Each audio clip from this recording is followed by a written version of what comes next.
stuff. Here is the tour guide in the Wilbur Wright Museum giving me some info. All right.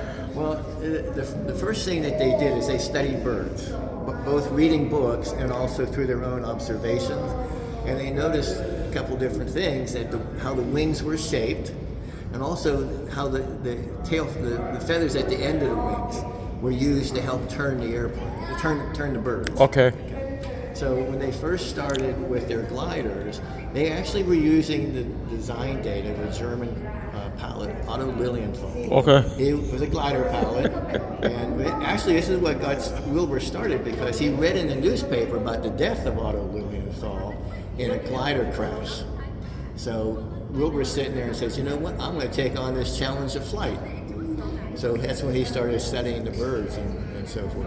So they started with Otto Lilienthal's data, and after a couple of glider flights, they realized that his data was not right. Huh. So they did their own investigations, starting first with one of their bikes. They mounted a wheel parallel to the ground. They put a flat plate on that, and then their curved wing surface. And they knew if the data was correct, when they drove it into the wind, that the forces would be opposite and equal, and that wheel wouldn't spin while it spun. So then they turned their attention to a wind tunnel. Yes, did they build a wind tunnel? Were they the first people to do that? No, actually it was done by two British scientists for the study of windmills, but they're the first to do it for the study of wings. Okay. So they're the first true aeronautical engineers. Okay? So they built their own what's called a lift balance, and a balance system that measured lift and drag ratio out of spokes of wheels and hacksaw blades. Wow. And that data is very, very, very accurate. They studied over 200 different wing shapes. Wow. Decided wing shape number 12 was the best. They made their 1902 glider out of that, and it flew just like they thought it would fly. Wow. They actually predicted the correct, dimensions and whatever.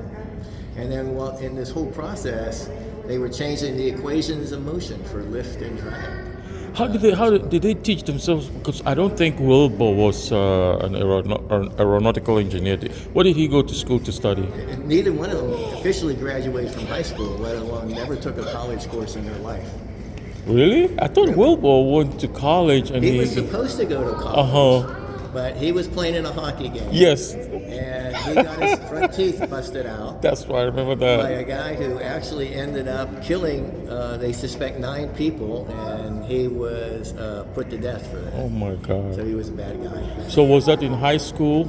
It was right after high school, yeah. And Wilbur also was taking care of their mother. Yes. She was very sick at the time. Yes. So he was helping take care of her. That's right. I went to Wilbur's birthplace in Indiana.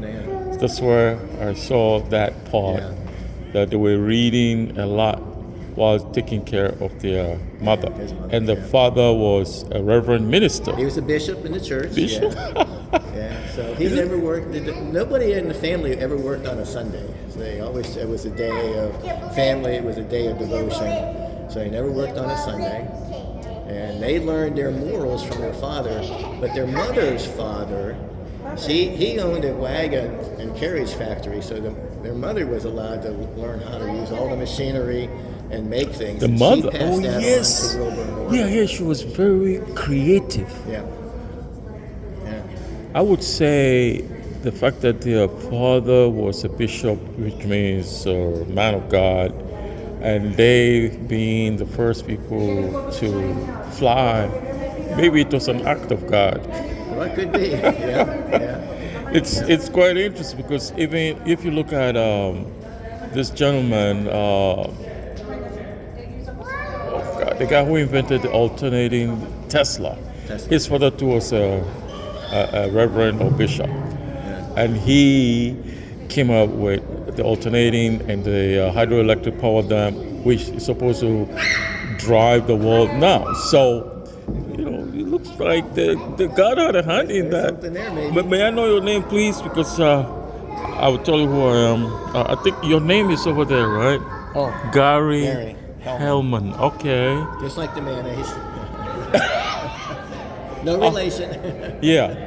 I'm still not done they taught themselves. That's the part that I'm really fascinated by. When you mention equations, Yes. they learned, as you said, the British system, whatever. Yeah, a little technical. There was the equations of the day had a constant coefficient called the Smeaton coefficient. Okay. For 150 years, it was 0.005. Okay. So when they were down in Kitty Hawk not getting what they expected to get, Jesus. one of the experiments they did with their glider is they took two fish scales on a line at the end of the wings.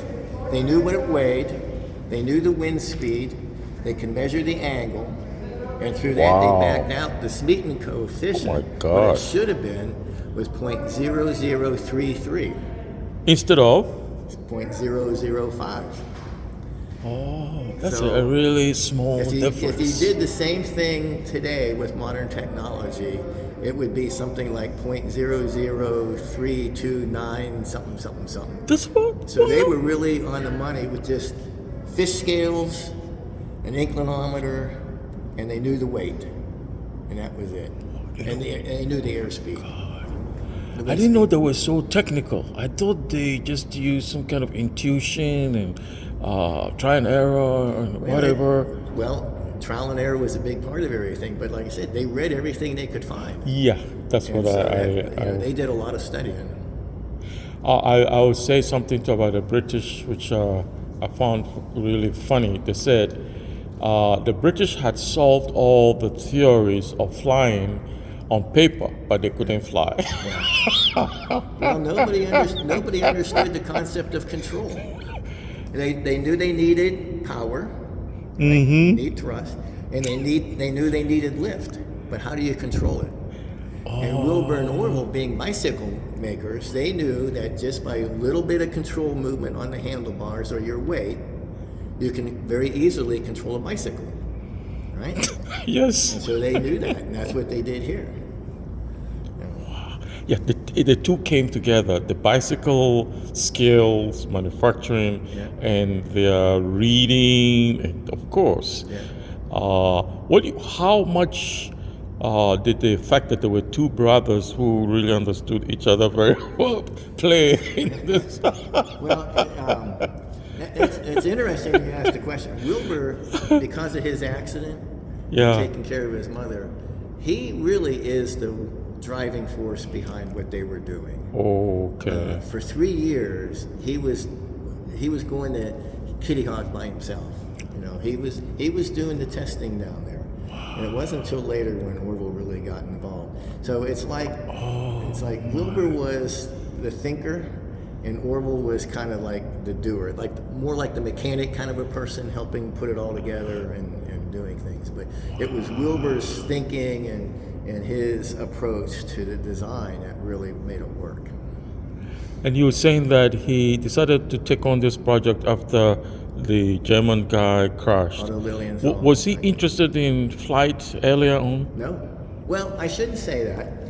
Back when they were little, their father came back from a business trip, and he had what today we'd call a little rubber band powered helicopter. A Frenchman, Alphonse Pignard, made a little rubber powered, they called it the Bat, and you wound up the propeller, and it would go up about 25 feet and stay in the air for a little bit. And they played with that until it broke, and then they tried to make their own, and that didn't work. But that kind of was the very first seed, if you will, planted in Wilbur's mind, was that. That's true. That's a real important part of the story. Yeah. Now, when I went to visit the birthplace of Wilbur, they had on the wall newspaper articles from Europe. And one that drew my attention was when the French press, they went to demonstrate the flight in France, I'm not sure what that was, Paris, said, "Whoa, the Americans have done it!" Yeah, you'll see in the next room. Oh, okay, I was looking for it. Yeah, there's another building that has a lot of that kind of stuff in there. Well, thank you very much, sir. We have